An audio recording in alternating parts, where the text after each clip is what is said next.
សួស្តីបងប្អូនទាំងអស់គ្នាខ្ញុំគឺជាអ្នកផ្សាយអេសុននីនៃក្រុងសង់ជូដែលនាំមកជូនព័ត៌មានចម្រុះអំពីសង់ជូថ្ងៃនេះខ្ញុំនឹងប្រាប់ព័ត៌មានជាមូលដ្ឋានដែលចាំបាច់ខ្លាំងសម្រាប់បងប្អូនដែលទើបចាប់ផ្ដើមជីវិតថ្មីនៅសង់ជូ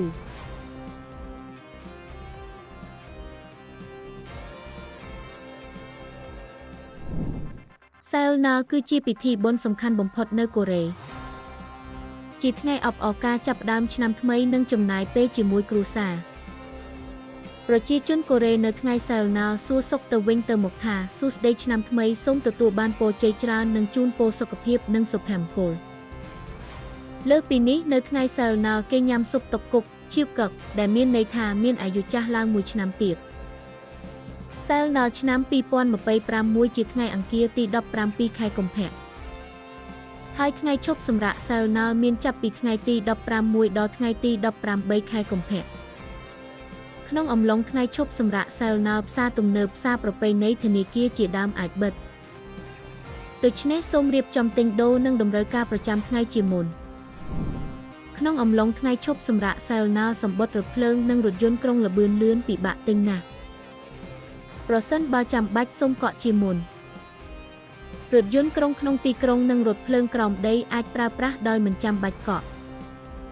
ប៉ុន្តែត្រូវពិនិត្យមើលពេលវេលាជាមុនទីក្រុងសាំងជូគ្មានរថភ្លើងក្រោមដីប៉ុន្តែមានរថយន្តក្រុងក្នុងទីក្រុងបន្ទាប់មកគឺការណែនាំសម្រាប់ស្ថានភាពអាសន្នដើម្បីត្រៀមលក្ខណៈសម្រាប់ករណីឈឺភ្លាមឬត្រូវការជំនួយវេជ្ជសាស្ត្រក្នុងអំឡុងថ្ងៃឈប់សម្រាកសែលណាសូមចងចាំលេខទូរស័ព្ទអាសន្នជាមុននៅទីក្រុងសាំងជូក្នុងអំឡុងថ្ងៃឈប់សម្រាកសែលណាបន្ទប់សង្គ្រោះបន្ទាន់នៃមន្ទីរពេទ្យកាកបាទក្រហមសាំងជូនិងមន្ទីរពេទ្យសេងម៉ូសាំងជូដំណើរការ24ម៉ោងក្នុងអំឡុងថ្ងៃឈប់សម្រាកសែលណាការប្រមូលសំរាមនៅទីក្រុងសាំងជូត្រូវបានផ្អាកជាបណ្ដោះអាសន្នជាធម្មតាថ្ងៃសែលណាទី17ខែកុម្ភៈនិងថ្ងៃបន្ទាប់ទី18ខែកុម្ភៈមិនប្រមូលសំរាមទេសូមចោលសំរាមមុនល្ងាចថ្ងៃអាទិត្យទី15ខែកុម្ភៈឬបន្ទាប់ពីថ្ងៃឈប់សម្រាកបញ្ចប់ប្រសិនបើចោលសំរាមមិនត្រឹមតាមកាលវិភាគអាចត្រូវពិន័យជាប្រាក់សូមជូនពរឲ្យមានសុខភាពល្អនិងសុវត្ថិភាពក្នុងអំឡុងថ្ងៃឈប់សម្រាកសែលណាការចាប់ផ្ដើមថ្មីនៅសង់ជូព័ត៌មានអេសង់ជូនឹងរួមដំណើរជាមួយបងប្អូនជានិច្ច